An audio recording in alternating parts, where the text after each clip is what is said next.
Praise the lord. ದೇವರ ಪರಿಶುದ್ಧ ನಾಮಕ್ಕೆ ಸ್ತೋತ್ರವಾಗಲಿ. ನಿಮ್ಮೆಲ್ಲರಿಗೂ ಕರ್ತನಾದ ಯೇಸು ಕ್ರಿಸ್ತನ ನಾಮದಲ್ಲಿ ಪ್ರೀತಿಯ ವಂದನೆಗಳನ್ನು ನಾನು ತಿಳಿಯಪಡಿಸ್ತೇನೆ. ಈ ದಿನ ಬುಧವಾರ ಸಂಜೆ ಆನ್ಲೈನ್ ಪ್ರಾರ್ಥನೆಗೆ ನಿಮ್ಮೆಲ್ಲರನ್ನು ಯೇಸು ಕ್ರಿಸ್ತನ ನಾಮದಲ್ಲಿ ನಾನು ಆಹ್ವಾನಿಸ್ತೇನೆ. ಈ ಒಂದು ಪ್ರಾರ್ಥನಾ ಕಾರ್ಯಕ್ರಮವನ್ನು ನಾವು ಪ್ರಾರ್ಥನೆಯಿಂದ ಪ್ರಾರಂಭ ಮಾಡಿಕೊಳ್ಳೋಣ.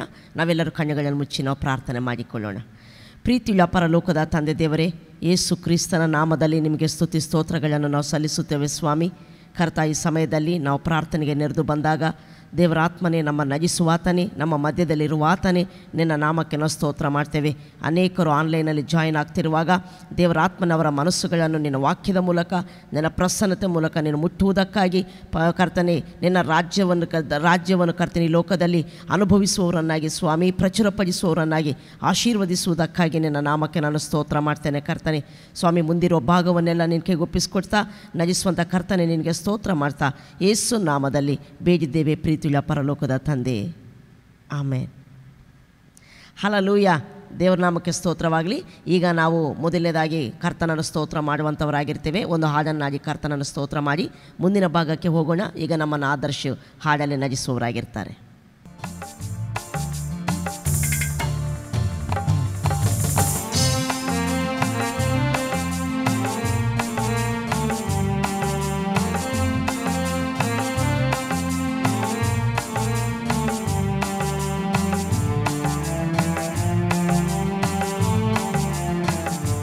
ನನ್ನ ಉಸಿರಿರುವ ದಿನವೆಲ್ಲ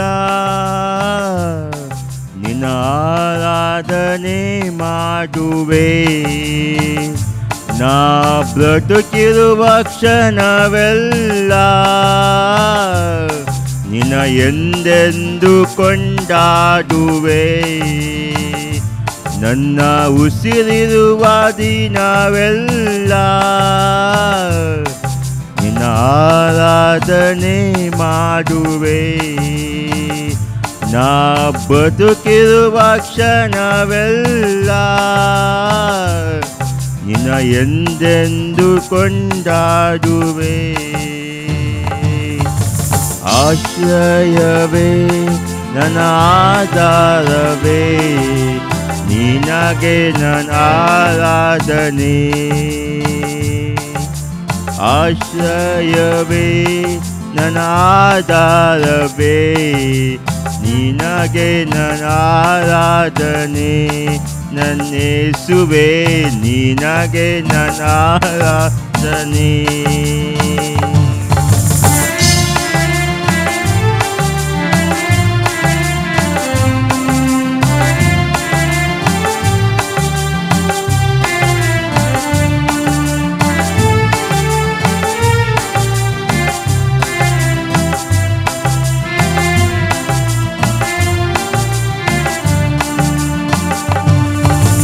ಶಾಶ್ವತ ಪ್ರೇಮದಿ ನೀ ನನ್ನನ್ನು ಕರೆದಿರುವೆ. ಎಷ್ಟೊಂದು ಉಪಕಾರ ನೀ ನನ್ನಲ್ಲಿ ಮಾಡಿರುವೆ. ಶಾಶ್ವತ ಪ್ರೇಮದಿ ನೀ ನನ್ನನ್ನು ಕರೆದಿರುವೆ.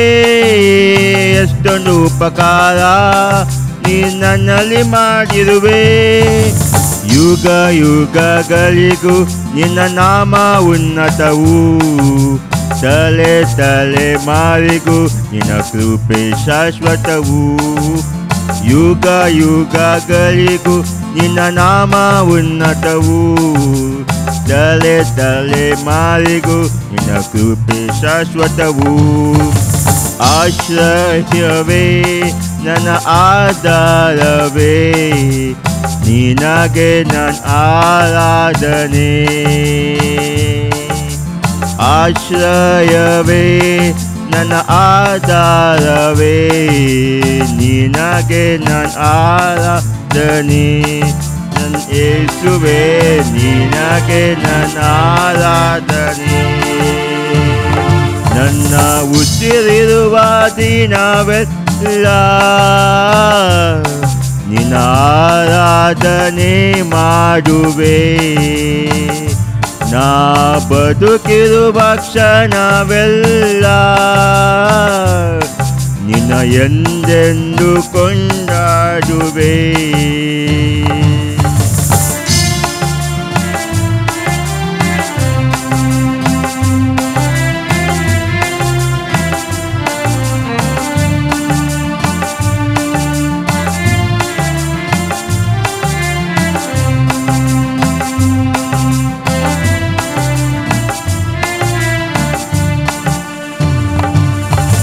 ನೀತಿವಂತನಿಗೆ ಬರುವ ಕಷ್ಟಗಳು ಅನೇಕವಿದ್ದರೂ ನೀನೇ ಬಿಡಿಸುವೆ. ನೀತಿವಂತನಿಗೆ ಬರುವ ಕಷ್ಟಗಳು ಅನೇಕವಿದ್ದರೂ ನೀನೇ ಬಿಡಿಸುವೆ. ನನ್ನಲ್ಲಿ ನಿನ್ನ ವಾಗ್ದಾನ ತಪ್ಪುವುದೇ ಇಲ್ಲ. ಇಂದಿನ ಕಷ್ಟ ವೇದನೆ ಶಾಶ್ವತವೇ ಅಲ್ಲ. ನನ್ನಲ್ಲಿ ನಿನ್ನ ವಾಗ್ದಾನ ತಪ್ಪುವುದೇ ಇಲ್ಲ. ಇಂದಿನ ಕಷ್ಟ ವೇದನೆ ಶಾಶ್ವತವೇ ಅಲ್ಲ. ಆಶ್ರಯವೇ ನನ್ನ ಆಧಾರವೇ, ನಿನಗೆ ನನ್ನ ಆರಾಧನೆ.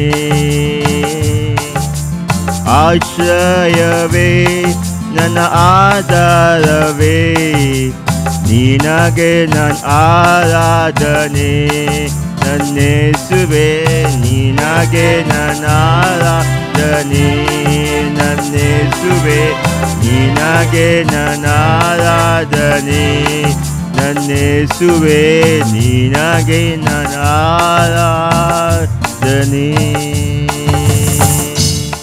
ಹಲ್ಲೆಲೂಯಾ. ದೇವರ ನಾಮಕ್ಕೆ ಸ್ತೋತ್ರ. ನಾವಿಷ್ಟು ತನಕ ನಾವು ಕರ್ತನನ್ನು ಸ್ತೋತ್ರ ಮಾಡಿದೆವು. ಈಗ ದೇವರ ವಾಕ್ಯ ಸಂದೇಶವನ್ನು ಕೇಳುವಂಥ ಸಮಯ. ನಮ್ಮ ಮಧ್ಯದಲ್ಲಿ ಪ್ರತಿ ಬುಧವಾರ ಆದರ್ಶ್ ದೇವರ ವಾಕ್ಯವನ್ನು ಹಂಚಿಕೊಳ್ತಿದ್ದಾರೆ ಮತ್ತು ಅನೇಕರು ದೇವರ ಆಶೀರ್ವಾದವನ್ನು ಆ ವಾಕ್ಯದ ಮೂಲಕ ಹೊಂದಿಕೊಳ್ತಿದ್ದಾರೆ. ಅನೇಕರು ಮುಟ್ಟಲ್ಪಡ್ತಿದ್ದಾರೆ. ಇದಕ್ಕಾಗಿ ನಾನು ಕರ್ತನಿಗೆ ಸ್ತೋತ್ರ ಮಾಡ್ತೇನೆ. ಇದು ಕೇವಲ ಯಾವ ನಮ್ಮ ಬಲವಲ್ಲ, ಜ್ಞಾನವಲ್ಲ, ಕೇವಲ ದೇವರ ಕೃಪೆಯಾಗಿದೆ. ಕರ್ತನು ಅವನ ನಡೆಸ್ತಿರುವುದಕ್ಕಾಗಿ ಕರ್ತನಿಗೆ ನಾನು ಸ್ತೋತ್ರ ಮಾಡ್ತೇನೆ. ಈಗ ಆದರ್ಶ್ ನಮ್ಮ ಮಧ್ಯದಲ್ಲಿ ದೇವರ ವಾಕ್ಯವನ್ನು ಹಂಚಿಕೊಳ್ಳುವವರಾಗಿರ್ತಾರೆ. Hallelujah. Hallelujah. I'm so happy to be here with you all.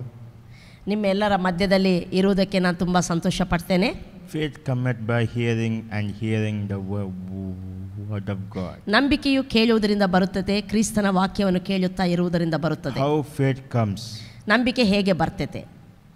For faith to come, we must have word from God. ನಮಗೆ ನಂಬಿಕೆ ಬರಬೇಕು ಅಂದರೆ ದೇವರಿಂದ ನಮಗೆ ವಾಕ್ಯ ಬೇಕು. Word is the starting point of our faith. ನಂಬಿಕೆ ದೇವರ ವಾಕ್ಯವೇ ನಮಗೆ ನಂಬಿಕೆಯನ್ನು ಹುಟ್ಟಿಸುವಂಥದ್ದಾಗಿದೆ. When you have word from God, when you start believing it, it leads us to surety. ನಿನಗೆ ದೇವರಿಂದ ಒಂದು ವಾಕ್ಯ ಇದ್ದಾಗ ಆ ವಾಕ್ಯವನ್ನು ನೀನು ನಂಬುತ್ತಾ ಬರುವಾಗ ಆಗ ಆ ವಾಕ್ಯವು ನಿನ್ನಲ್ಲಿ ಒಂದು ನಿಶ್ಚಯತೆಯನ್ನು ಉಂಟು ಮಾಡುವಂಥದ್ದಾಗಿದೆ. That is faith. ಅದು ಆ ನಿಶ್ಚಯತೆಯೇ ನಂಬಿಕೆ. Today I want to talk about Joseph's faith. ಈ ದಿನ ನಿಮ್ಮ ಮಧ್ಯದಲ್ಲಿ ಯೋಸೇಫನ ನಂಬಿಕೆ ಕುರಿತು ನಾನು ಮಾತಾಡಲಿಕ್ಕಿದ್ದೇನೆ. Can you turn with me to Hebrews 11:22? ನೀವೆಲ್ಲರೂ ನನ್ನ ಸಂಗಡ ಇಬ್ರಿಯರಿಗೆ ಬರೆದಂಥ ಪತ್ರಿಕೆ 11ನೇ ಅಧ್ಯಾಯ 22ನೇ ವಚನಕ್ಕೆ ತಿರುಗಿಸಬೇಕೆಂಬುದಾಗಿ ಕೇಳಿಕೊಳ್ತೇನೆ. By faith Joseph at the end of his life made mention of the exodus of the Israelites and gave directions concerning his bones. ಯೋಸೇಫನು ತೀರಿ ಹೋಗುವಾಗ ಇಸ್ರಾಯೇಲರು ಐಗುಪ್ತ ದೇಶದಿಂದ ಹೊರಡುವುದನ್ನು ಕುರಿತು ನಂಬಿಕೆಯಿಂದಲೇ ಮಾತಾಡಿ ತನ್ನ ಶವವನ್ನು ತಕ್ಕೊಂಡು ಹೋಗುವ ವಿಷಯದಲ್ಲಿ ಅಪ್ಪಣೆ ಕೊಟ್ಟನು. Amen. Amen. The the author of book of Hebrews first he talk about what is faith and how faith works. ಈ ಇಬ್ರಿಯ ಪತ್ರಿಕೆ ಬರೆದಂಥ ಗ್ರಂಥಕರ್ತನು ಮೊದಲೇ ಈ ಒಂದು 11ನೇ ಅಧ್ಯಾಯ ಪ್ರಾರಂಭದಲ್ಲಿ ನಂಬಿಕೆ ಅಂದರೆ ಏನು ಮತ್ತು ಅದು ಹೇಗೆ ಕೆಲಸ ಮಾಡ್ತೈತೆ ಎಂಬುದನ್ನು ಆತನು ಬರೀತಾನೆ. He is a New Testament writer, comes from Old Testament back. ಈ ಪತ್ರಿಕೆಯನ್ನು ಬರೆದಂಥ ಭಕ್ತನು ಹಳೆಯ ಒಡಂಬಡಿಕೆಯ ಹಿನ್ನೆಲೆ ಉಳ್ಳಾತನು, ಹೊಸ ಒಡಂಬಡಿಕೆ ಸತ್ಯದ ಕುರಿತು ಆತನು ಪ್ರಕಟಣೆ ಹೊಂದಿದ್ದಾನೆ. He knows the finished work of Jesus Christ. He knows Jesus is greater than angels and Moses. ಈತನಿಗೆ ಯೇಸು ಕ್ರಿಸ್ತನು ಶಿಲುಬೆಯಲ್ಲಿ ಮಾಡಿ ಮುಗಿಸಿದ ಕಾರ್ಯದ ಕುರಿತು ತಿಳುವಳಿಕೆ ಉಳ್ಳಾತನು. ಮತ್ತು ಅಷ್ಟು ಮಾತ್ರವಲ್ಲ, ಯೇಸು ಕ್ರಿಸ್ತನು ಮೋಶೆಗಿಂತಲೂ ಹಳೆಯ ಒಡಂಬಡಿಕೆ ಎಲ್ಲ ಭಕ್ತರಿಗಿಂತಲೂ ಪ್ರವಾದಿಗಳಿಗಿಂತಲೂ ಶ್ರೇಷ್ಠವಾದನೆಂಬುವಂಥ ಮತ್ತು ಪ್ರಕಟಣೆ ಹೊಂದಿರುವಂಥ ಆತನು. And down he gives the list of faith heroes one by one. ಅದ ನಂತರ ನಂಬಿಕೆ ಅಂದರೆ ಏನು, ಅದು ಹೇಗೆ ಕೆಲಸ ಮಾಡ್ತೈತೆ ಅಂತ ಹೇಳಿದ ನಂತರ ಕೆಳಗಡೆ ನಾವು ನೋಡ್ತೇವೆ ನಂಬಿಕೆ ವೀರರ ಕುರಿತು ಒಂದು ದೊಡ್ಡ ಪಟ್ಟಿಯನ್ನು ಆತನು ಕೊಡುವ ಆತನಾಗಿರ್ತಾನೆ. He want to teach from Old Testament personalities, but he want to teach us New Testament truths. ಈತನು ಹಳೆಯ ಒಡಂಬಡಿಕೆಯ ಭಕ್ತರನ್ನು ಉದಾಹರಣೆಯಾಗಿ ತೆಗೆದುಕೊಂಡು ಆತನು ಮಾತನಾಡ್ತಾ ಇದ್ದರೂ ಆತನು ಹೊಸ ಒಡಂಬಡಿಕೆ ಸತ್ಯಗಳನ್ನು ಅವರ ನಂಬಿಕೆ ಮೂಲಕ ಆತನು ತಿಳಿಯಪಡಿಸ್ತಾ ಇದ್ದಾನೆ. Today I want to talk about Joseph's faith. ಈ ದಿನ ನಾವು ನಿಮ್ಮ ಮಧ್ಯದಲ್ಲಿ ಯೋಸೇಫನ ನಂಬಿಕೆ ಕುರಿತು ಮಾತಾಡಲಿಕ್ಕಿದ್ದೇನೆ. When Joseph was 17 years old, ಯೋಸೇಫನು 17 ವರ್ಷ ಪ್ರಾಯ ಇದ್ದಾಗ he sold as slave to Egypt. ಐಗುಪ್ತ ದೇಶಕ್ಕೆ ಗುಲಾಮನಾಗಿ ಆತನು ಮಾರಲ್ಪಟ್ಟ. When he sold as slave to Egypt, ಆತನು ಐಗುಪ್ತ ದೇಶಕ್ಕೆ ಗುಲಾಮನಾಗಿ ಪಡುವಾಗ he was so persecuted, given trouble and given temptation, but yet live for God and being shining light in the midst of that pagan world. ಆ ಐಗುಪ್ತ ದೇಶಕ್ಕೆ ಆತನು ಮಾರಲ್ಪಟ್ಟಾಗ ಆತನು ಬಹಳ ಹಿಂಸೆಯನ್ನು, ಸಮಸ್ಯೆಗಳನ್ನು ಮತ್ತು ಶೋಧನೆಗಳನ್ನು ಆತನು ಅನುಭವಿಸಿದ. ಬಟ್ ಆದರೆ ಆತನು ದೇವರ ನಂಬಿಕೆಯಲ್ಲಿ ಆತನು ಜೀವಿಸಿದವನಾಗಿ ಆ ಒಂದು ಅನ್ಯ ದೇಶದಲ್ಲಿ ಆತನು ಸಾಕ್ಷಿಯಾಗಿ ಜೀವಿಸಿದ. In foreign land, ಆ ಒಂದು ಅನ್ಯ ದೇಶದಲ್ಲಿ he was surrounded by the people that have another kind of worship, idolatry. ಅಲ್ಲಿ ವಿಗ್ರಹಾರಾಧನೆ ಮಾಡುವಂಥ ಬೇರೆ ರೀತಿಯಾದ ಅಂದರೆ ಯೋಸೇಫನು ಅನುಸರಿಸುವಂಥ ಆರಾಧನೆ ಪದ್ಧತಿ ಅಲ್ಲದೆ ಬೇರೆ ರೀತಿಯ ಆರಾಧನೆ ಪದ್ಧತಿ ಹೊಂದಿರುವಂಥ ಜನರಿಂದ ಆತನಲ್ಲಿ ಆವರಿಸಲ್ಪಟ್ಟಿದ್ದ. He can't find one child of God whom he want to fellowship. ಆತನಲ್ಲಿ ಅನ್ಯೋನ್ಯತೆ ಮಾಡಲಿಕ್ಕೆ ಅಲ್ಲಿ ಇನ್ನೊಬ್ಬ ದೇವರ ಮಗು ಆತನಿಗೆ ಇರಲಿಲ್ಲ. His faith was attacked by some temptation, from some problems. ಅಲ್ಲಿ ನಾವು ನೋಡ್ತೇವೆ ಆತನ ನಂಬಿಕೆ ಅನ್ನುವಂಥದ್ದು ಅನೇಕವಾದ ಶೋಧನೆಗಳಿಂದ ಮತ್ತು ಸಮಸ್ಯೆಗಳಿಂದ ಅದು ಸತತವಾಗಿ ಅಟ್ಯಾಕ್ ಮಾಡಲ್ಪಡ್ತಾ ಇತ್ತು. And his faith was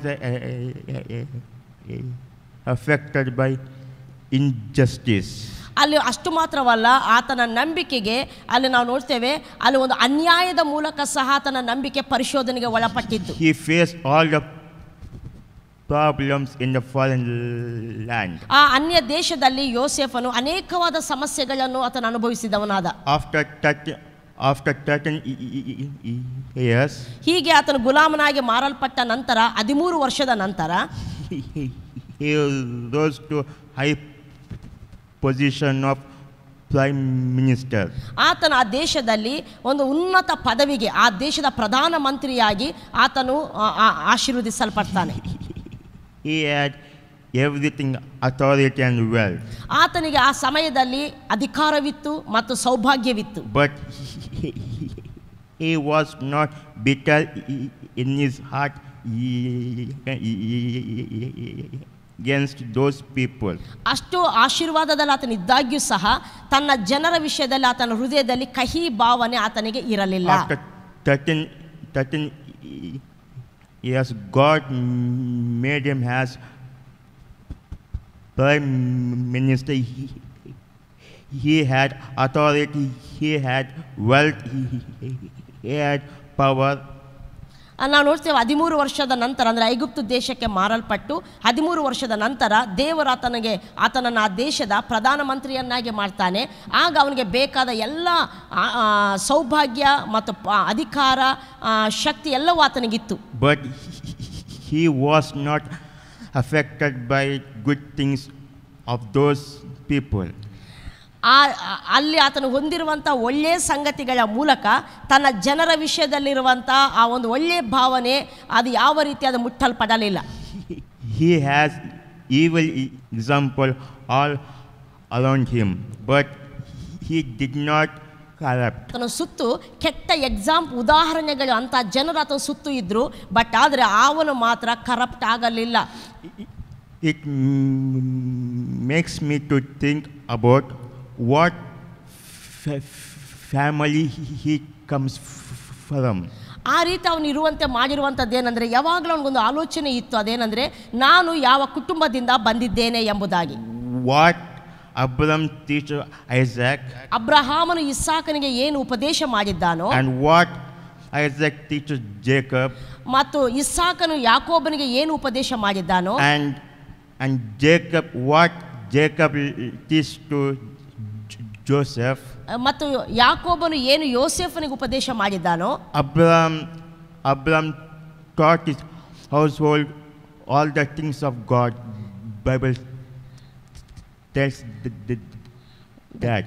ದೇವರ ವಾಕ್ಯ ಸತ್ಯವೇದ ಹೇಳ್ತೈತೆ, ಅಬ್ರಹಾಮನು ತನ್ನ ಮನೆಯವರೆಲ್ಲರನ್ನು ಸಹ ದೇವರ ವಿಷಯಗಳಲ್ಲಿ ಶಿಕ್ಷಿತರನ್ನಾಗಿ ಆತನು ಮಾಡಿದ್ದ ಎಂಬುದಾಗಿ. Abraham is not only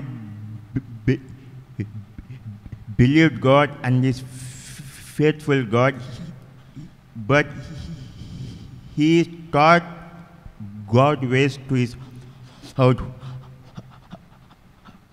household people. ನಾವು ನೋಡ್ತೇವೆ, ಅಬ್ರಹಾಮನು ಬರೀ ನಂಬಿಕಸ್ತಕನಾದ ಸರ್ವಶಕ್ತನಾದ ದೇವರಲ್ಲಿ ನಂಬಿಕಿಟ್ಟವನು ಮಾತ್ರವಲ್ಲ, ತನ್ನ ಮನೆಯವರ ಎಲ್ಲರಿಗೂ ಸಹ ಆ ದೇವರ ಕುರಿತಾದಂಥ ಉಪದೇಶವನ್ನು ಆತನು ಬೋಧಿಸಿರುವಂಥ ಆತನಾಗಿದ್ದಾನೆ. When he was caught alone from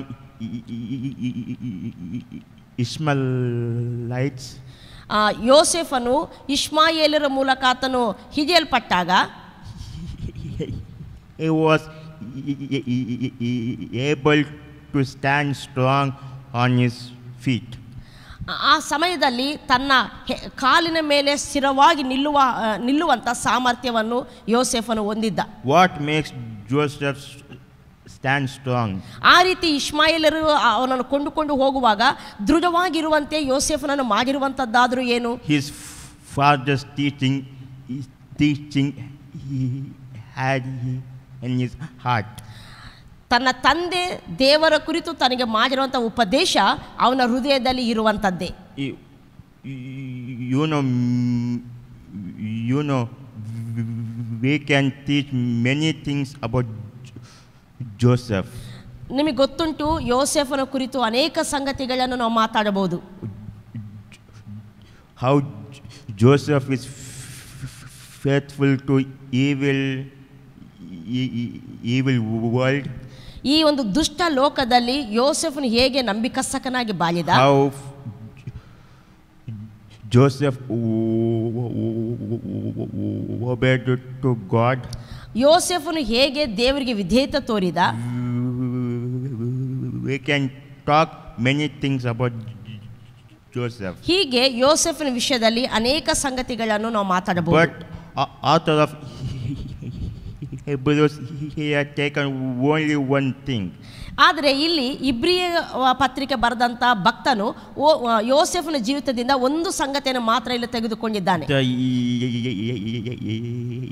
exodus of Israelites. ಇಸ್ರಾಯೇಲರು ಐಗುಪ್ತ ದೇಶದಿಂದ ಹೊರಡುವಂತದರ ಕುರಿತು. And gave direction of concerning his bones. ಅಷ್ಟು ಮಾತ್ರ ಅಲ್ಲ, ಇಸ್ರಾಯೇಲರು ಐಗುಪ್ತ ದೇಶದಿಂದ ಹೊರಡುತ್ತಾರೆ. ಆ ಸಮಯದಲ್ಲಿ ತನ್ನ ಶವವನ್ನು ನೀವು ತೆಗೆದುಕೊಂಡು ಹೋಗಬೇಕು ಎಂಬುದಾಗಿ ಯೋಸೇಫನು ಹೇಳಿರುವಂತಹ ಸಂಗತಿಯನ್ನು ಇಲ್ಲಿ ಆತನು ಮಾತಾಡ್ತಿದ್ದಾನೆ. In other words, the author of Hebrews is talking about ಈ ಸಂಗತಿಗಳ ಕುರಿತು ಬೇರೆ ಆತನು ಏನು ಮಾತಾಡಿದ್ದಾನೆಂದ್ರೆ, Joseph in his world is talking about the Israel will going to back to the land of Canaan. ಈ ಸಂಗತಿಗಳನ್ನು ಹೇಳುವುದರಲ್ಲಿ ಈ ಭಕ್ತನು ಯೋಸೇಫನ ಬಗ್ಗೆ ಹೇಳಿರುವಂಥ ಇನ್ನೊಂದು ಸಂಗತಿ ಏನಂದರೆ, ಯೋಸೇಫನಿಗೆ ಒಂದು ಪ್ರಕಟಣೆ ಇತ್ತು. ಅದೇನೆಂದರೆ, ಇಸ್ರಾಯೇಲರು ತಿರುಗಿ ತಮ್ಮ ಕಾನಾನು ದೇಶಕ್ಕೆ ಐಗುಪ್ತ ದೇಶದಿಂದ ಬಿಡುಗಡೆ ಹೊಂದಿ ಹೋಗ್ತಾರೆ ಎಂಬುದಾಗಿ. Why the author of Hebrews is referring that only one thing. ಈ ಒಂದು ಯೋಸೇಫ್ನ ಹೇಳಿರುವಂಥ ಈ ಒಂದು ಸಂಗತಿ ಕುರಿತು ಮಾತ್ರ ಹಿಬ್ರಿ ಗ್ರಂಥಕರ್ತನು ಯಾಕೆ ಮಾತಾಡ್ತಿದ್ದಾನೆ? The author is writing to people who come from Judaism. ಇಲ್ಲಿ ಈ ಪತ್ರಿಕೆಯನ್ನು ಯಾರಿಗೆ ಬರೀತಿದ್ದಾನೋ ಅವರು ಯಹೂದ ಒಂದು ಆ ಜಾತಿಯಿಂದ ರಕ್ಷಣೆ ಹೊಂದಿ ಬಂದಿರುವಂಥವರು. The Jewish people see and tell that. ಈ ಯಹೂದ್ಯರು ಹೇಳುವಂಥ ಸಂಗತಿ ಏನಂದರೆ, sees and tell that to the Jewish Christian people, you are serving the man who hung between two thieves, and you call him Lord and Messiah. ಆ ಯಹೂದಿ ಜನರು ರಕ್ಷಣೆ ಹೊಂದಿರುವಂಥ ವ್ಯಕ್ತಿಗಳಿಗೆ ಅವರು ಹೇಳ್ತಿರುವಂಥ ಸಂಗತಿ ಏನಂದರೆ, ನೀವು ಒಂದು ಮನುಷ್ಯನು ಶಿಲುಬೆಯಲ್ಲಿ ನೇತಾಡಿ, ಅದು ಕಳ್ಳರ ಮಧ್ಯದಲ್ಲಿ ನೇತಾಡಿರುವಂಥ ಮನುಷ್ಯನನ್ನು ನೀವು ಕರ್ತನು ಒಡೆಯನೆಂಬುದಾಗಿ ಕರಿತೀರಲ್ವಾ ಎಂಬುದಾಗಿ. Are you not ashamed to leave our religion? ನಮ್ಮ ಯಹೂದ ಧರ್ಮವನ್ನು ಬಿಟ್ಟು ಹೋಗಲಿಕ್ಕೆ ನಿಮಗೆ ನಾಚಿಕೆ ಆಗಲ್ವಾ? Are you not ashamed to leave our temple or festival or sacrifices? ನಮ್ಮ ದೇವಾಲಯ ಮತ್ತು ಅದರಲ್ಲಿ ನಡೆಯುವಂಥ ಎಲ್ಲ ಹೋಮಗಳು, ಯಜ್ಞಗಳು ಮತ್ತು ನಾವು ಆಚರಿಸುವಂಥ ಹಬ್ಬಗಳನ್ನು ಇವುಗಳನ್ನು ಬಿಟ್ಟು ಹೋಗಲಿಕ್ಕೆ ನಿಮಗೆ ನಾಚಿಕೆ ಆಗಲ್ವಾ? Those people persecuting the Jewish Christian people like this. ಈ ರೀತಿ ಯಹೂದಿ ಮತಾವಲಂಬಿಗಳು ಯಹೂದ ವಿಶ್ವಾಸಿಗಳನ್ನು ಹಿಂಸೆ ಕೊಡ್ತಾ ಇದ್ರು. And some of the Jewish Christian people, ಆದರೆ ಅದರಲ್ಲಿ ಕೆಲವು ಯಹೂದ ವಿಶ್ವಾಸಿಗಳು, ಕ್ರೈಸ್ತ ವಿಶ್ವಾಸಿಗಳು began to waver and afraid of them. ಅವರಿಗೆ ಅಂದರೆ ಯಹೂದ ಮತಾವಲಂಬಿಗಳಿಗೆ ಅವರು ಭಯಪಟ್ಟವರಾಗಿ ಅವರು ನಡುಗುವವರಾಗಿದ್ದರು. And the author of Hebrews, ಅವರು ಭಯಪಟ್ಟವರಾಗಿ ಚಂಚಲಚಿತ್ತರಾಗುವಂತಹ ಸಮಯದಲ್ಲಿ ಈ ಹಿಬ್ರಿ ಗ್ರಂಥಕರ್ತನು is writing this chapter to encouraging them. ಅಂತ ವಿಶ್ವಾಸಿಗಳನ್ನು ಬಲಪಡಿಸುವುದಕ್ಕಾಗಿ ಆತನು ಈ ಅಧ್ಯಾಯವನ್ನು ಆತನು ಬರೀತಿದ್ದಾನೆ. I mean to encouraging them. He told to them, you see how your forefathers walked by faith. ಅವರನ್ನು ಬಲಪಡಿಸುವವನಾಗಿ ಅವರಿಗೆ ಹೇಳ್ತಿರುವಂತಹ ಸಂಗತಿಗಳೇನೆಂದರೆ, ನಿಮ್ಮ ಪಿತೃರು ಹೇಗೆ ದೇವರ ನಂಬಿಕೆಯಲ್ಲಿ ಸ್ಥಿರವಾಗಿದ್ರು ಎಂಬುದಾಗಿ. Amen. Faith is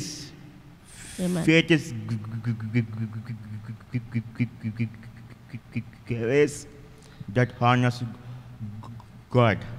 ನಂಬಿಕೆ ಅನ್ನುವಂಥದ್ದು ದೇವರನ್ನು ಘನಪಡಿಸುವಂಥ ಒಂದು ಕೃಪೆಯಾಗಿದೆ. Faith is some things that honors God in the death situation. ಕಷ್ಟಕರವಾದ ಸಮಸ್ಯೆಗಳ ಮಧ್ಯದಲ್ಲಿ ದೇವರನ್ನು ಘನಪಡಿಸುವಂಥ ಸಂಗತಿಯೇ ನಂಬಿಕೆಯಾಗಿದೆ. Joseph in everywhere honor God and lift up the God and glorifies God in every part of his life. ಯೋಸೇಫನು ತನ್ನ ಜೀವನದ ಎಲ್ಲ ಭಾಗಗಳಲ್ಲಿ ತಾನು ಹಾದು ಹೋಗುವಂಥ ಎಲ್ಲ ಪರಿಸ್ಥಿತಿಗಳ ಮಧ್ಯದಲ್ಲಿ ಸಹ ಆತನು ದೇವರನ್ನು ಘನಪಡಿಸುವವನಾಗಿ ಕಂಡು ಬರ್ತಿದ್ದಾನೆ. Faith is something that honor God in the death situation. ನಂಬಿಕೆ ಅಂತ ಹೇಳುವಾಗ ಅದು ಕಷ್ಟಕರವಾದ ಪರಿಸ್ಥಿತಿಗಳ ಮಧ್ಯದಲ್ಲಿ ದೇವರನ್ನು ಘನಪಡಿಸುವಂತದ್ದಾಗಿದೆ. When a man believes and dies, it is a great honor to God. ಒಬ್ಬ ವ್ಯಕ್ತಿ ದೇವರನ್ನು ನಂಬಿದವನಾಗಿ ಅವನು ಸತ್ರು ಅದು ದೇವರ ದೃಷ್ಟಿಯಲ್ಲಿ ಬಹಳ ಬೆಲೆ ಉಳ್ಳದ್ದಾಗಿದೆ. Now after 13 years, ಈಗ ನಾವು ನೋಡ್ತೇವೆ ಐಗುಪ್ತ ದೇಶಕ್ಕೆ ಮಾರಲ್ಪಟ್ಟ ನಂತರ 13 ವರ್ಷದ ನಂತರ Joseph is prime minister of that land. He has everything, wealth, power and authority. ಇಲ್ಲಿ ನಾವು ನೋಡ್ತೇವೆ 13 ವರ್ಷದ ನಂತರ ಯೋಸೇಫನ ದೇಶಕ್ಕೆ ಪ್ರಧಾನಮಂತ್ರಿ ಆಗಿದ್ದಾನೆ. ಅವನಿಗೆ ಎಲ್ಲ ಅಧಿಕಾರ ಐಶ್ವರ್ಯ ಎಲ್ಲವೂ ಸಾತನಿಗೆ ಇರುವಂತದ್ದಾಗಿದೆ. But his mind is not in the wealth, Amen. not in the power, not in the authority or position. ಆದರೆ ಯೋಸೇಫನ ಮನಸ್ಸು ಮಾತ್ರ ತನಗಿರುವಂಥ ಅಧಿಕಾರ ಪದವಿ ಐಶ್ವರ್ಯ ಇದರಲ್ಲಿ ಇಲ್ಲ. He is talking about how Amen. God has blessed our forefather, how God has delivered our forefathers. ಅಂಥ ಪರಿಸ್ಥಿತಿಯಲ್ಲಿ ಆತನ ಮನಸ್ಸಿರುವಂಥದ್ದು ಎಲ್ಲಿ ಅಂದರೆ ಆತನ ಮಾತುಗಳಿಂದ ಸೂಚಿಸ್ತದೆ. ಅದೇನೆಂದರೆ ತನ್ನ ಪಿತೃರನ್ನು ದೇವರು ಹೇಗೆ ನಜಿಸಿದ್ದಾನೆ, ಅವರನ್ನು ಹೇಗೆ ಬಿಡುಗಡೆ ಮಾಡಿದ್ದಾನೆ, ಅವರನ್ನು ಹೇಗೆ ಆಶೀರ್ವದಿಸಿದ್ದಾನೆ ಎಂಬಂಥ ಸಂಗತಿಗಳ ಕುರಿತು ಆತನ ಮಾತಾಡ್ತಾನೆ.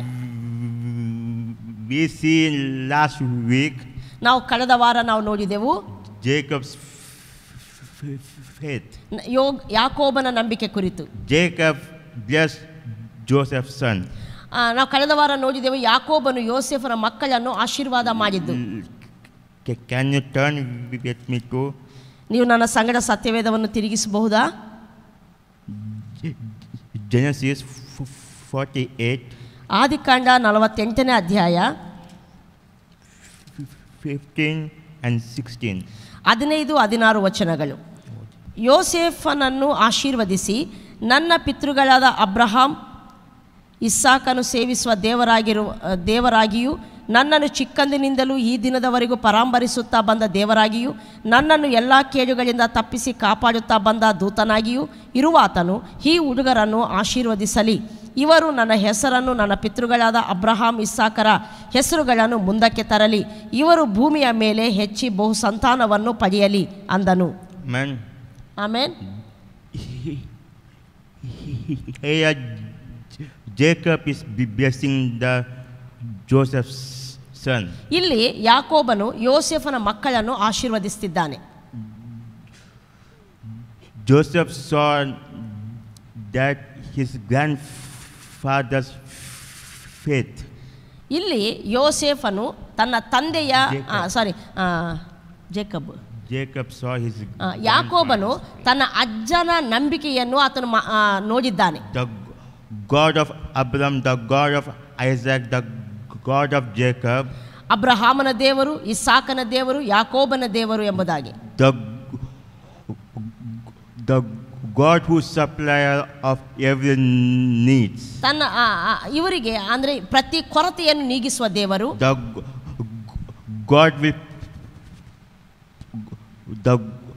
The God of protection. ನಮ್ಮನ್ನು ಕಾಪಾಡುತ್ತಾ ಬರುವ ದೇವರು.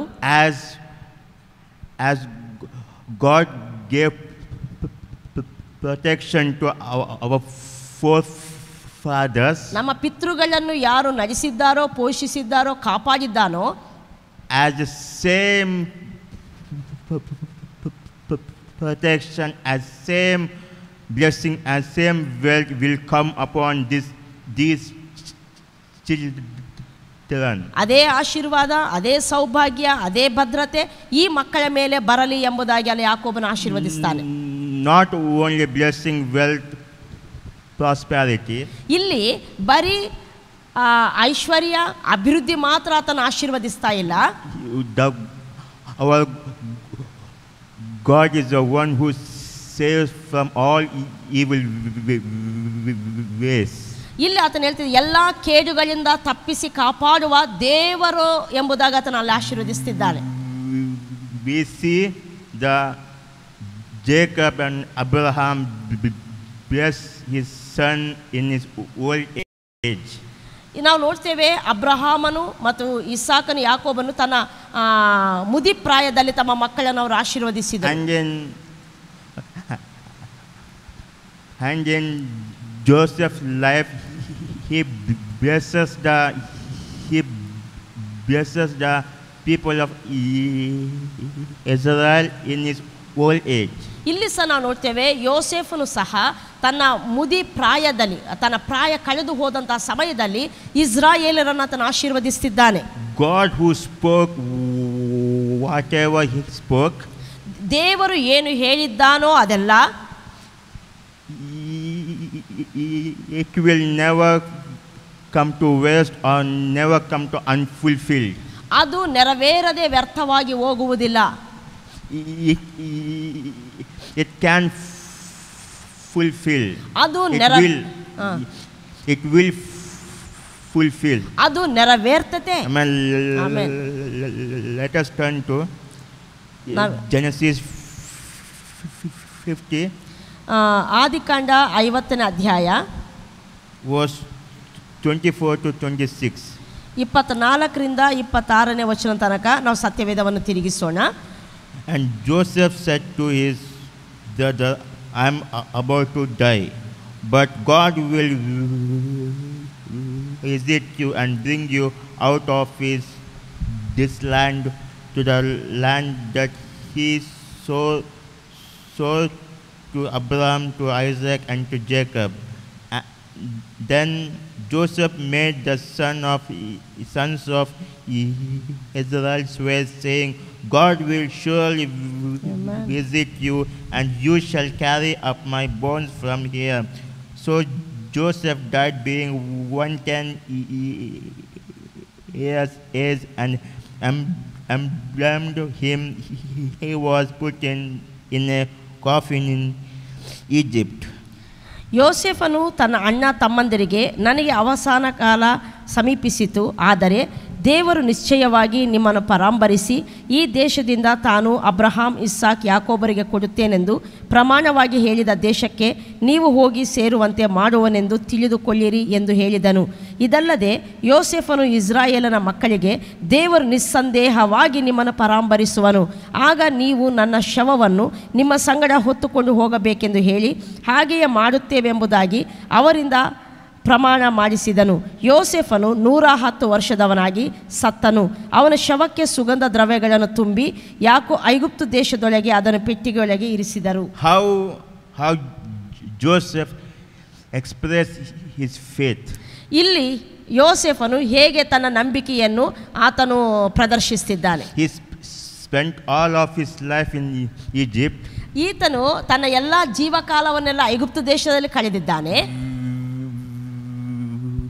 We seen starting at the age of 17 years old, he sold as slave to Egypt. ಪ್ರಾರಂಭದಲ್ಲಿ ನಾನು ಹೇಳಿದೆ, ಐಗುಪ್ತ ದೇಶಕ್ಕೆ ಯೋಸೇಫನು 17 ವರ್ಷ ಪ್ರಾಯದವನಾಗಿದ್ದಾಗ ಮಾರಲ್ಪಟ್ಟ ಎಂಬುದಾಗಿ. He is 110 years. ಈಗ ಆತನಿಗೆ 110 ವರ್ಷ ಪ್ರಾಯ. Now he is the prime minister of that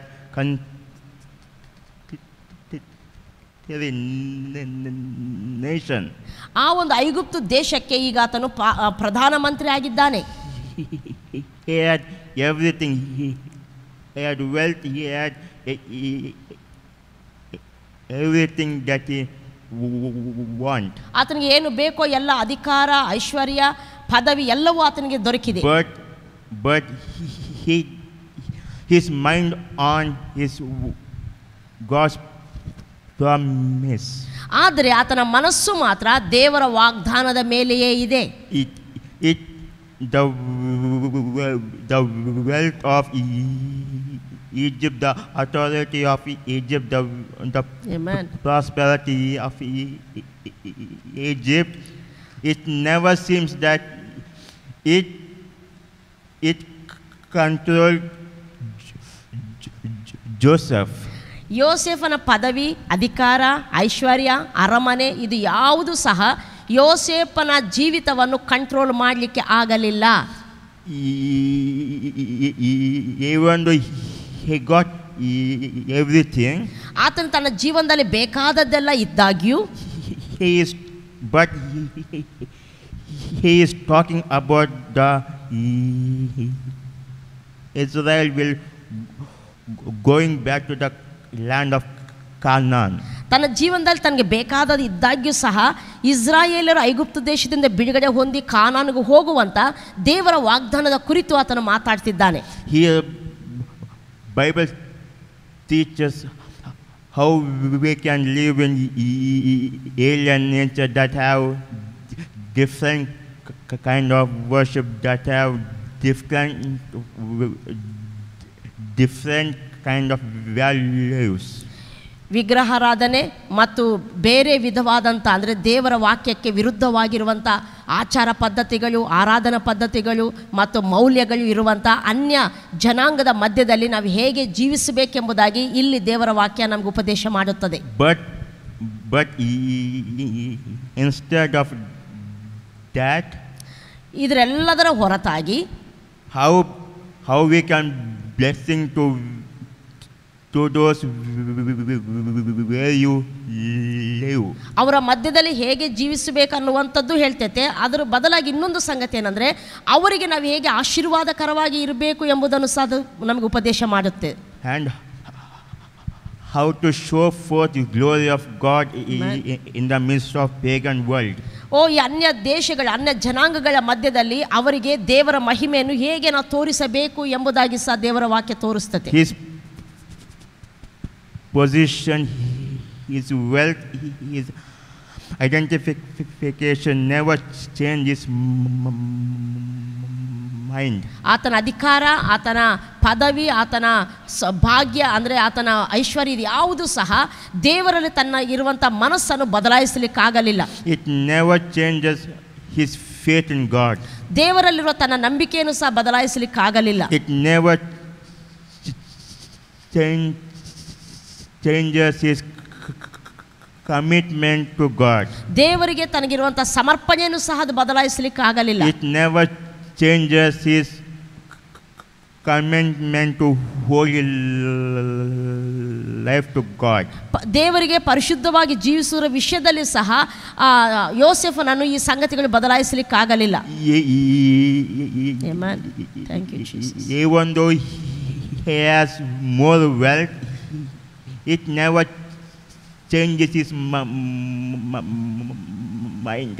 ಆತನಿಗೆ ಅತ್ಯಧಿಕವಾದ ಐಶ್ವರ್ಯವಿದ್ದಾಗ್ಯೂ ಸಹ ಆ ಐಶ್ವರ್ಯವು ಈತನ ಮನಸ್ಸನ್ನು ದೇವರಿಂದ ಅಗಲಿಸಲಿಕ್ಕಾಗಲಿಲ್ಲ. No persecution, no injustice, it never changes his mind. ಆತನ ಜೀವನದಲ್ಲಿ ಬಂದಂಥ ಹಿಂಸೆ, ಶೋಧನೆ, ಅನ್ಯಾಯ ಇದು ಸಹ ಆತನಿಗೆ ದೇವರಲ್ಲಿರುವಂಥ ಮನಸ್ಸನ್ನು ಬದಲಾಯಿಸಲಿಕ್ಕಾಗಲಿಲ್ಲ. He is untouched by all these things, by all this wealth, by all his authority. His mind is full of God's promise. He is full of what God did for his forefathers. ಹೀಗೆ ಆತನ ಎಲ್ಲ ಒಳ್ಳೆಯ ಪರಿಸ್ಥಿತಿಗಳು, ಕೆಟ್ಟ ಪರಿಸ್ಥಿತಿಗಳ ಮೂಲಕ ಹೋಗಿದ್ದಾಗ್ಯೂ ಸಹ ದೇವರಲ್ಲಿರುವಂಥ ಆತನ ಮನಸ್ಸು, ದೇವರ ವಾಗ್ದಾನಗಳಿಂದ ತುಂಬಿರುವಂಥ ಆತನ ಮನಸ್ಸನ್ನು ಬದಲಾಯಿಸಲಿಕ್ಕೆ ಸಾಧ್ಯವಾಗಲಿಲ್ಲ. He was still child of God. ಎಲ್ಲ ಪರಿಸ್ಥಿತಿಯಲ್ಲಿ ಯೋಸೇಫನು ದೇವರ ಮಗನಾಗೇ ಉಳಿದುಕೊಳ್ತಾನೆ. Some people tell that if some riches came to us, ಕೆಲವರು ಹೇಳ್ತಾರೆ ನಮಗೇನಾದರೂ ಐಶ್ವರ್ಯ ಬಂದರೆ automatically you will separate from God and go away from God. ನಿಮಗೇನಾದರೂ ಐಶ್ವರ್ಯ ಬಂದರೆ ದೇವರಿಂದ ನೀವು ದೇವರನ್ನು ಬಿಟ್ಟು ತೊಲಗಿ ಹೋಗ್ತೀರಿ ಎಂಬುದಾಗಿ. God can bless you. ದೇವರು ನಿನ್ನನ್ನು ಆಶೀರ್ವಾದ ಮಾಡಲಿಕ್ಕೆ ಶಕ್ತನು. Here is an example of Joseph, how he lived in pagan world and did not become part of it. ಇಲ್ಲಿ ಯೋಸೇಫನ ಕುರಿತು ಭಕ್ತನು ಉಪದೇಶಿಸುವಂಥ ಸಂಗತಿ ಏನಂದರೆ ಆ ಒಂದು ಅನ್ಯ ದೇಶದಲ್ಲಿದ್ದಾಗ್ಯೂ ಸಹ ದೇವರಿಗೆ ಸಾಕ್ಷಿಯಾಗಿ ಹೇಗೆ ಯೋಸೇಫನು ಬದುಕಿದ ಎಂಬುದಾಗಿ. Joseph is not arrogant. ಯೋಸೇಫನು ಹಠಮಾರಿ ಅಲ್ಲ. Joseph was not bitter in his heart against the people of Egypt. ಐಗುಪ್ತು ದೇಶದವರಿಗೆ ವಿರುದ್ಧವಾಗಿ ಆತನ ಹೃದಯದಲ್ಲಿ ಎಷ್ಟು ಮಾತ್ರಕ್ಕೂ ಕಹಿ ಭಾವನೆ ಇರಲಿಲ್ಲ. But he realized that God given his place to become prime minister and bless the welfare of his nation. ಆ ದೇಶದಲ್ಲೇ ದೇವರು ತನ್ನ ನಿಶ್ಚಯವಾಗಿ ಆಶೀರ್ವದಿಸ್ತಾನೆ, ತನ್ನ ವಾಗ್ದಾನವನ್ನು ನೆರವೇರಿಸ್ತಾನೆ, ಈ ದೇಶದಲ್ಲಿ ಉನ್ನತ ಸ್ಥಿತಿಯಲ್ಲಿ ಇರ್ತಾನೆ, ಈ ದೇಶಕ್ಕೆ ನನ್ನನ್ನು ಆಶೀರ್ವಾದವಾಗಿ ಮಾಡ್ತಾನೆ ಎಂಬುದಾಗಿ ಆತನು ಬಲವಾಗಿ ನಂಬಿದವನಾಗಿದ್ದ. Always thinking about a relationship with God. ಆತನಿಗೆ ದೇವರೊಂದಿಗೆ ತನಗಿರುವಂತಹ ಸಂಬಂಧದ ಕುರಿತು ಆತನು ಆಲೋಚನೆ ಮಾಡುವವನಾಗಿದ್ದ. And what God have planned for his future. ದೇವರು ತನ್ನ ಭವಿಷ್ಯತ್ತಿಗಾಗಿ ಏನು ಮಾಡಿದ್ದಾನೋ ಅದರ ಬಗ್ಗೆ ಆತನ ಆಲೋಚನೆ ಮಾಡುವವನಾಗಿದ್ದ. First, how Joseph expressed his faith. ಮೊದಲನೇದಾಗಿ ನಾವು ನೋಡುವ ಯೋಸೇಫನು ಹೇಗೆ ತನ್ನ ನಂಬಿಕೆಯನ್ನು ತೋರಿಸ್ತಿದ್ದಾನೆ. That we look at. ಅದನ್ನು ಇಲ್ಲಿ ನಾವು ನೋಡ್ತೇವೆ. Second, ಎರಡನೇದಾಗಿ the strength of his faith. ಆತನು ಎಲ್ಲ ಪರಿಸ್ಥಿತಿ ತನ್ನ ನಂಬಿಕೆಯನ್ನು ಹೇಗೆ ತೋರಿಸಿದೆ ಎಂಬುದಾಗಿ ನಾವು ನೋಡಿದೆವು. ಎರಡನೇದಾಗಿ ತನ್ನ ನಂಬಿಕೆಗಿರುವಂಥ ಬಲ. Genesis ಆದಿಕಾಂಡ 15ನೇ ಅಧ್ಯಾಯ verse 13. 13ನೇ ವಚನ. ಆದಿಕಾಂಡ 15ನೇ ಅಧ್ಯಾಯ 13ನೇ ವಚನ. ಓಕೆ. ಆಗ ಯೆಹೋವನು ಅವನಿಗೆ, ನೀನು ಚೆನ್ನಾಗಿ ತಿಳಿಯತಕ್ಕದ್ದೇನೆಂದರೆ ನಿನ್ನ ಸಂತತಿಯವರು ಅನ್ಯ ದೇಶದಲ್ಲಿ ಕೆಲವು ಕಾಲ ವಾಸವಾಗಿದ್ದು ಆ ದೇಶದವರಿಗೆ ದಾಸರಾಗುವರು. 400 ವರ್ಷ ಆ ದೇಶದವರಿಂದ ಬಾಧೆ ಪಡುವರು. ಅವರಿಂದ ಬಿಟ್ಟಿ ಕೆಲಸ ಮಾಡಿಸಿಕೊಂಡ ಜನಾಂಗವನ್ನು ನಾನು ಶಿಕ್ಷಿಸಿದ ನಂತರ ಅವರು ಬಹಳ ಆಸ್ತಿವಂತರಾಗಿ ಆ ದೇಶದಿಂದ ಬಿಡುಗಡೆಯಾಗಿ ಬರುವರು. Amen. Amen. Amen. This is a God promise to Abraham. ಇದು ಅಬ್ರಹಾಮನಿಗೆ ದೇವರು ಕೊಟ್ಟಂತ ವಾಗ್ದಾನ. Amen. Amen. This promise God promised Abraham before 400 years. ಈ ಒಂದು ವಾಗ್ದಾನ ಇದು 400 ಅಂದರೆ ಐಗುಪ್ತ ದೇಶದಿಂದ ಇಸ್ರಾಯೇಲರು ಬಿಡುಗಡೆ ಹೊಂದುವುದಕ್ಕಿಂತ 400 ವರ್ಷಗಳ ಮುಂಚೆ ಅಬ್ರಹಾಮನಿಗೆ ದೇವರು ಮಾಡಿದ್ದ. First promise of God. First promise of God. ಮೊದಲನೇ ವಾಗ್ದಾನ, your descendants will be strangers in the land. ಈ ವಾಗ್ದಾನದಲ್ಲಿರುವಂಥ ಮೊದಲನೇ ಸಂಗತಿ ಏನಂದರೆ ನಿನ್ನ ಸಂತಾನದವರು ಅನ್ಯ ದೇಶದಲ್ಲಿ ವಾಸವಾಗಿರ್ತಾರೆ. Jacob and his household and his son went to Egypt when Joseph is prime minister of that nation. ಐಗುಪ್ತ ದೇಶಕ್ಕೆ ಯೋಸೇಫನು ಪ್ರಧಾನಮಂತ್ರಿ ಆಗಿದ್ದ ಕಾಲದಲ್ಲಿ ಯಾಕೋಬನು ತನ್ನ ಮಕ್ಕಳು ತನ್ನ ಸಂತತಿಯವರು ಐಗುಪ್ತಕ್ಕೆ ಪ್ರಯಾಣ ಮಾಡಿ ಅಲ್ಲಿ ಹೋಗ್ತಾರೆ. The promise of God is came to pass. ಈ ರೀತಿ ಈ ವಾಗ್ದಾನ ಅವರ ವಿಷಯದಲ್ಲಿ ನೆರವೇರಿದೆ. Secondly, ಎರಡನೇದಾಗಿ they will serve them. ಆ ದೇಶದವರಿಗೆ ಇವರು ದಾಸರಾಗಿರ್ತಾರೆ. That means ಅದರ ಅರ್ಥ they will afflicted them. ಅವರು ಇವರನ್ನು ಬಾಧಿಸ್ತಾರೆ. They will persecute them. ಐಗುಪ್ತದವರು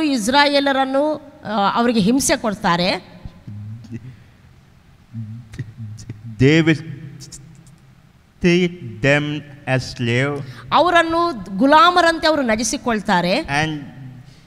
and when this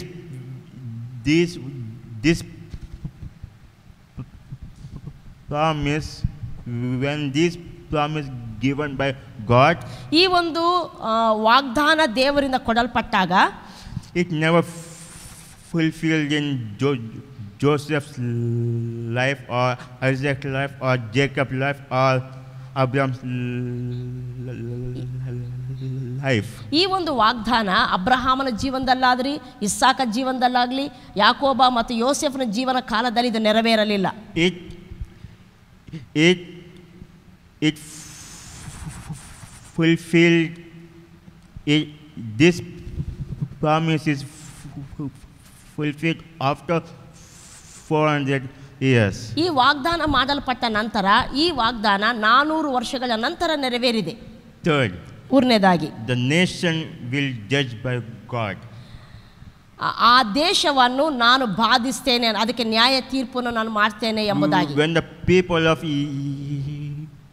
Israelites were crying to God, ಇಸ್ರಾಯೇಲ ಜನರು ಐಗುಪ್ತ ದೇಶದಲ್ಲಿ ದಾಸರಾಗಿದ್ದಾಗ ಅವರು ದೇವರಿಗೆ ಮೊರೆ ಇಟ್ಟಾಗ, when God sent 10 plagues to Egypt, ಐಗುಪ್ತ ದೇಶದ ಮೇಲೆ ದೇವರು 10 ತರವಾದ ಉಪದ್ರವಗಳನ್ನು ಬರಮಾಡ್ತಾನೆ.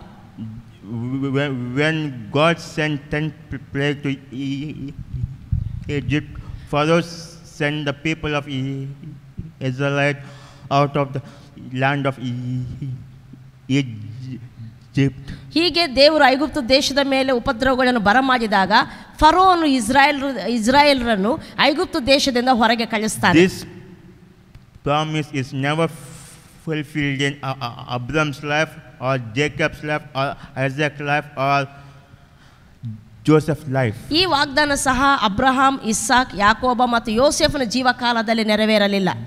Joseph was remembering that, ಆದರೆ ಯೋಸೇಫರಿಂದ ಜ್ಞಾಪಕ ಮಾಡಿಕೊಳ್ತಾನೆ how Israelites will going back to Canaan land. ಇಸ್ರಾಯೇಲರು ಹೇಗೆ ಐಗುಪ್ತ ದೇಶದಿಂದ ಬಿಡುಗಡೆ ಹೊಂದಿ ಕಾನಾನಿಗೆ ತಿರುಗಿ ಪ್ರಯಾಣ ಮಾಡ್ತಾರೆ ಎಂಬುದನ್ನು. There is no church, there is no pastor. ಆ ಕಾಲದಲ್ಲಿ ನಮ್ಮ ಹಾಗೆ ಸಭೆ ಆಗಲಿ ಸಭಾಪಾಲಕರಾಗಲಿ ಇರಲಿಲ್ಲ. From where did Joseph got this revelation? ಈ ವಾಗ್ದಾನದ ಕುರಿತಾದ ಪ್ರಕಟಣೆ ಹೇಗೆ ಯೋಸೇಫನಿಗೆ ಬಂತು? He always thinking about what his forefathers tells to him. ಆದರೆ ನಾವು ನೋಡ್ತೇವೆ ತನ್ನ ಪಿತೃರು ತನಗೆ ಹೇಳಿಕೊಟ್ಟಂಥ ಸಂಗತಿಗಳ ಕುರಿತು ಆತನು ಸತತವಾಗಿ ಆಲೋಚನೆ ಮಾಡುವವನಾಗಿದ್ದ. He is more confident about God's promise, about his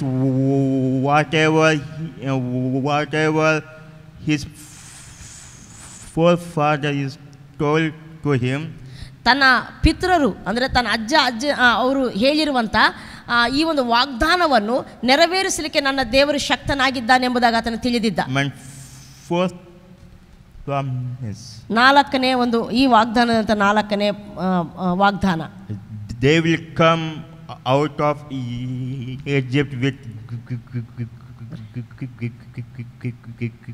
great possession. ಅವರು ಬಹಳ ಆಸ್ತಿವಂತರಾಗಿ ಆ ದೇಶದಿಂದ ಬಿಡುಗಡೆಯಾಗಿ ಬರುವರು ಎಂಬುದಾಗಿ. Something he believes the unbelieving thing. ಈ ಒಂದು ಸಂಗತಿ ನೋಡುವಾಗ ಯೋಸೇಫನು ಯಾವುದು ಅಸಾಧ್ಯವಾಗಿತ್ತೋ ಅದನ್ನು ಆತ ನಂಬುತ್ತಾ ಇದ್ದಾನೆ. He believes that God can fulfill this last three promises. ಆ ಕಳೆದ 3 ವಾಗ್ದಾನಗಳನ್ನು ಆತ ನಂಬಿದ್ದಾನೆ. Whatever he is more certain about whatever His promise, He will fulfill that promise. ಈ ಒಂದು ವಾಗ್ದಾನಗಳು ನೆರವೇರುವ ವಿಷಯದಲ್ಲಿ ಆತನನ್ನು ನಿಶ್ಚಯವಾಗಿ ನಂಬುವಂತೆ ಮಾಡಿರುವಂಥದ್ದು ಯಾವುದು? In the same way, ನಿಶ್ಚಯವಾಗಿ ನಂಬಿರುವಂಥದ್ದು ಯಾವುದು? ಅದೇ in the same way, ಅದೇ ರೀತಿ we can go to the problems. ನಾವು ಸಮಸ್ಯೆಗಳಲ್ಲಿ ಹೋಗ್ತಿರುವಾಗ We can go to injustice by the people of this society. ಈ ಸಮಾಜದಲ್ಲಿ ಅನೇಕರ ಅನ್ಯಾಯಕ್ಕೆ ನಾವು ಒಳಗಾದಾಗ God plan will be established on you. ದೇವರ ಒಂದು ಉದ್ದೇಶ ನಿನ್ನಲ್ಲಿ ನೆರವೇರುವಂಥದ್ದಾಗಿದೆ. Plan of people will be many, ಜನರ ಆಲೋಚನೆಗಳು ಅನೇಕವಿರಬಹುದು, but the plan of God will establish. ಆದರೆ ದೇವರ ಆಲೋಚನೆ ಮಾತ್ರ ನಿನ್ನ ಜೀವನದಲ್ಲಿ ನೆರವೇರ್ತದೆ. Amen. Amen, Amen. Amen. How Joseph expressed his life. ಹೇಗೆ ಯೋಸೇಫನು ತನ್ನ ಜೀವಿತವನ್ನು ಇಲ್ಲಿ ತೋರಿಸ್ತಿದ್ದಾನೆ? He had everything. He had everything in the land of Egypt. ಈ ಐಗುಪ್ತ ದೇಶದಲ್ಲಿರುವಂಥ ಎಲ್ಲವೂ ಸಹ, But he had everything in the land of Egypt. ಐಗುಪ್ತ ದೇಶದಲ್ಲಿ ತನಗಿರುವಂಥ ಎಲ್ಲವೂ ಸಹ, But he did not take part of it. ಐಗುಪ್ತ ದೇಶ ತನಗಿರುವಂಥ ಯಾವುದರಲ್ಲಿ ಸಹ ತನ್ನ ಪಾಲು ಹೊಂದಲಿಲ್ಲ. Amen. Amen. Second, the strength of his faith. ತನ್ನ ನಂಬಿಕೆಗಿರುವಂಥ ಬಲ. You may be going through all kind of persecutions, all kind of troubles. ನೀನು ಅನೇಕವಾದ ಸಮಸ್ಯೆಗಳಲ್ಲಿ, ಕಷ್ಟಗಳಲ್ಲಿ ನೀನು ಹೋಗ್ತಾ ಇರ್ಬೋದು. All kind of injustice by the people. ಜನರಿಂದ ಅನೇಕ ಅನ್ಯಾಯಗಳಿಗೆ ನೀನು ಒಳಗಾಗ್ತಾ ಇರ್ಬೋದು. When God blesses you, ದೇವರು ನಿನ್ನನ್ನು ಆಶೀರ್ವದಿಸುವಾಗ no one will stop His blessing on you. ದೇವರ ನಿನ್ನ ಮೇಲಿರುವಂಥ ದೇವರ ಆಶೀರ್ವಾದವನ್ನು ಯಾರು ಅಡ್ಡಿ ಮಾಡಲಿಕ್ಕಾಗಲ್ಲ. Faith is the substance we hoping for. ನಂಬಿಕೆ ಅಂತ ಹೇಳುವಾಗ ಅದು ನಾವು ನಿರೀಕ್ಷಿಸುವ ವಿಷಯವಾಗಿ ಭರವಸೆದಿಂದಿರುವಂಥದ್ದಾಗಿದೆ. The conviction of things not seen. ನಾವು ಕಣ್ಣಿಗೆ ಕಾಣದವುಗಳು ನಿಜವೆಂದು ತಿಳ್ಕೊಳ್ಳುವಂಥದ್ದಾಗಿದೆ. Here the faith is those. ಇಲ್ಲಿ ನಂಬಿಕೆ ವೀರರು, those people began to see in faith,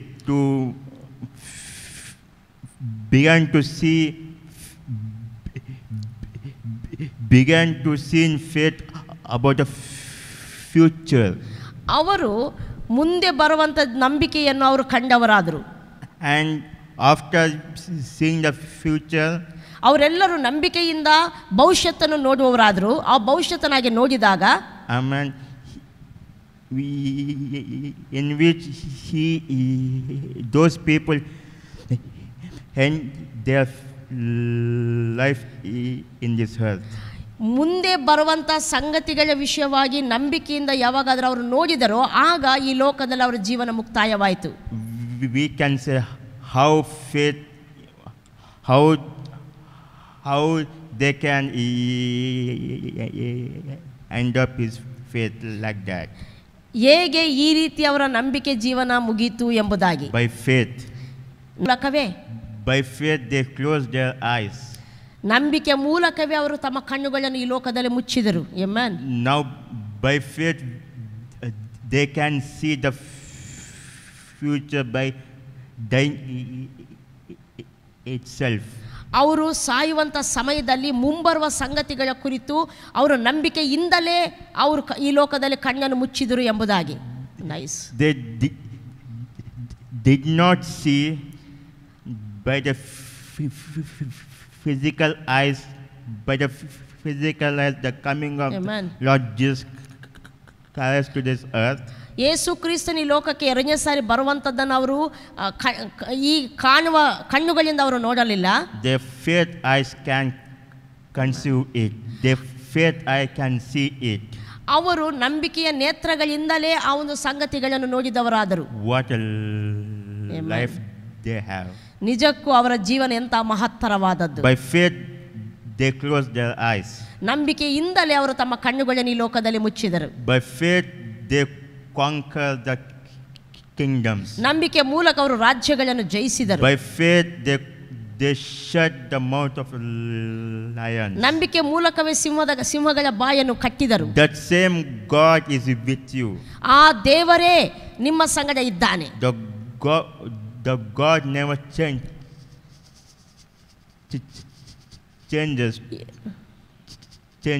ಈ ದೇವರು ಎಂದಿಗೂ ಬದಲಾಗುವುದಿಲ್ಲ. Amen. God bless you. God will keep you safe. ದೇವರು ನಿಮ್ಮನ್ನು ಆಶೀರ್ವದಿಸಲಿ. ದೇವರು ನಿಮ್ಮನ್ನು ಸುಕ್ಷೇಮವಾಗಿ ಕಾಪಾಡಲಿ. Amen. Amen. Praise the lord. ದೇವರು ಅದ್ಭುತವಾಗಿ ನಮ್ಮ ಸಂಗಡ ಯೋಸೇಫನ ಜೀವಿತದಿಂದ ಮಾತಾಡಿದ್ದಾನೆ. ಯೋಸೇಫನು 17 ವರ್ಷ ಪ್ರಾಯದಲ್ಲಿ ಐಗುಪ್ತಕ್ಕೆ ಮಾರಲ್ಪಟ್ಟ. 13 ವರ್ಷದ ನಂತರ ಆತನು ಐಗುಪ್ತ ದೇಶದ ಪ್ರಧಾನಮಂತ್ರಿ ಆದ. ಆ ಸಮಯದಲ್ಲಿ ಕಷ್ಟ, ಹಿಂಸೆ, ಅನ್ಯಾಯ, ಮೋಸ ಎಲ್ಲವನ್ನು ಆತನು ಬಹಳವಾಗಿ ಅನುಭವಿಸಿದ. ನಂತರ ಆತನ ಅರಸನಾದ ನಂತರ ಐಶ್ವರ್ಯ, ಪದವಿ, ಅಧಿಕಾರ ಎಲ್ಲವೂ ದೊರೆಯಿತು. ಈ ಎಲ್ಲ ಪರಿಸ್ಥಿತಿಗಳು ಅಂದರೆ ಒಳ್ಳೆಯದು ಕೆಟ್ಟದ್ದು ಎಲ್ಲ ಪರಿಸ್ಥಿತಿಗಳ ಮಧ್ಯದಲ್ಲಿ ಯೋಸೇಫನು ಆ ದೇವರ ನಂಬಿಕೆಯಲ್ಲಿ ಇದ್ದ ಎಂಬುದು ನಮಗೆ ಸ್ಪಷ್ಟವಾಗಿ ತೋರಿ ಬರುವಂಥದ್ದಾಗಿದೆ. ಈವನ್ ಆತನು ಸಾಯುವಾಗ ಇಸ್ರಾಯೇಲರಿಗೆ ಮುಂದೆ ಏನು ಸಂಭವಿಸ್ತೈತೆ, ಅವರು ಐಗುಪ್ತ ದೇಶದಿಂದ ಬಿಡುಗಡೆಯಾಗಿ ಆಸ್ತಿವಂತರಾಗಿ ದೇಶವನ್ನು ಬಿಟ್ಟು ಹೊರಡುತ್ತಾರೆ ಎಂಬುವಂಥ ಸಂಗತಿ ಕುರಿತು ಆತನ ಪ್ರಕಟಣೆಯನ್ನು, ನಂಬಿಕೆಯ ನಿರೀಕ್ಷೆಯನ್ನು ಆತನು ಹೊಂದಿದವನಾಗಿದ್ದ.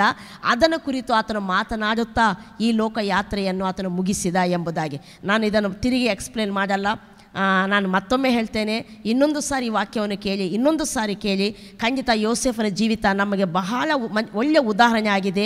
ನಾವೆಲ್ಲರೂ ಕ್ರಿಸ್ತನಲ್ಲಿ ನಂಬಿಕೆ ಇಟ್ಟವರು. ನಾವೆಲ್ಲರೂ ನಮ್ಮ ನಂಬಿಕೆ ಜೀವಿತವನ್ನು ಈ ರೀತಿಯಾದಂಥ ಉದಾಹರಣೆಗಳನ್ನು ನಮ್ಮ ಎದುರಲ್ಲಿಟ್ಟುಕೊಂಡು ನಾವು ಜೀವಿಸಲಿಕ್ಕೆ ನಾವು ಮನಸ್ಸು ಮಾಡಲೇಬೇಕು. ಹಾಗೆ ಮಾಡಿದಾಗ ನಮ್ಮ ಜೀವನ ಒಂದು ಅದ್ಭುತವಾದ ಮುಂದಿನ ಪೀಳಿಗೆಗೆ ಒಂದು ಉದಾಹರಣೆ ಜೀವಿತವಾಗಿ ನಿಲ್ಲುವಂಥದ್ದಾಗಿರ್ತದೆ. ನಾವು ಪ್ರಾರ್ಥನೆ ಮಾಡಿಕೊಳ್ಳೋಣ. ಪ್ರೀತಿಯುಳ್ಳ ಪರಲೋಕದ ತಂದೆ ದೇವರೇ, ಯೇಸು ಕ್ರಿಸ್ತನ ನಾಮದಲ್ಲಿ ನಿಮಗೆ ಸ್ತುತಿ ಸ್ತೋತ್ರಗಳನ್ನು ನಾವು ಸಲ್ಲಿಸುತ್ತೇವೆ ಸ್ವಾಮಿ. ಕರ್ತನೇ, ಅದ್ಭುತವಾದಂಥ ನಿನ್ನ ಪ್ರಸನ್ನತೆಗಾಗಿ ಸ್ತೋತ್ರ, ವಾಕ್ಯಕ್ಕಾಗಿ ಸ್ತೋತ್ರ, ವಾಕ್ಯದ ವಿವರಣೆಗಾಗಿ ಸ್ತೋತ್ರ. ನಿನ್ನ ಮಗನನ್ನು ನೀನು ಕರ್ತನೆ ಬಲಪಡಿಸಿರುವುದಕ್ಕಾಗಿ ಸ್ತೋತ್ರ ಸ್ವಾಮಿ. ನೀನು ಮಾತನಾಡಿರುವುದಕ್ಕಾಗಿ ಸ್ತೋತ್ರ ಕರ್ತನೆ. ನಮ್ಮ ಹೃದಯಗಳ ನಿನ್ನ ಕೈಗೆ ಒಪ್ಪಿಸಿಕೊಳ್ತೇವೆ. ನಾವು ಸಹ ಕರ್ತನೆ ಈ ಲೋಕದಲ್ಲಿ ಎಲ್ಲ ಒಳ್ಳೆ ಕೆಟ್ಟ ಎಲ್ಲ ಪರಿಸ್ಥಿತಿಗಳ ಮಧ್ಯದಲ್ಲಿ ನಿನ್ನ ಮೇಲಿಂದ ನಮ್ಮ ಮನಸ್ಸು ತೊಲಗದೆ ನಿನ್ನ ವಾಗ್ದಾನಗಳನ್ನು ಬಿಗಿಯಾಗಿ ಹಿಡಿದುಕೊಂಡು ಸ್ವಾಮಿ ಮುಂಬರುವ ಸಂಗತಿಗಳನ್ನು ನಂಬಿಕೆಯಿಂದಲೇ ನೋಡುತ್ತಾ ಕರ್ತನೆ ಲೋಕದಲ್ಲಿ ಜೀವಿಸುವಂತೆ ಪವಿತ್ರಾತ್ಮನೇ ನಮ್ಮನ್ನು ನಾವು ನಿನ್ನ ಕೈಗೊಪ್ಪಿಸಿಕೊಡ್ತೇವೆ. ಆನ್ಲೈನಲ್ಲಿ ವೀಕ್ಷಿಸುವಂಥ ನಮ್ಮ ಪ್ರಿಯರೆಲ್ಲರನ್ನು ಯೇಸು ನಾಮದಲ್ಲಿ ನಾನು ಆಶೀರ್ವದಿಸ್ತೇನೆ ಸ್ವಾಮಿ. ನಿನ್ನ ಕೃಪೆ ಅವರೊಂದಿಗೆ ಇರಲಿ ಎಂಬುದಾಗಿ ನಾನು ಬೇಡುತ್ತೇನೆ. ಸಮಸ್ತವನ್ನು ನಿನ್ನ ಕೈಗೊಪ್ಪಿಸಿಕೊಡ್ತಾ ಯೇಸು ನಾಮದಲ್ಲಿ ಪ್ರಾರ್ಥಿಸಿ ಬೇಡಿ ಹೊಂದಿದ್ದೇನೆ ಪ್ರೀತಿಯುಳ್ಳ ಪರಲೋಕದ ತಂದೆ. Amen. God bless you all.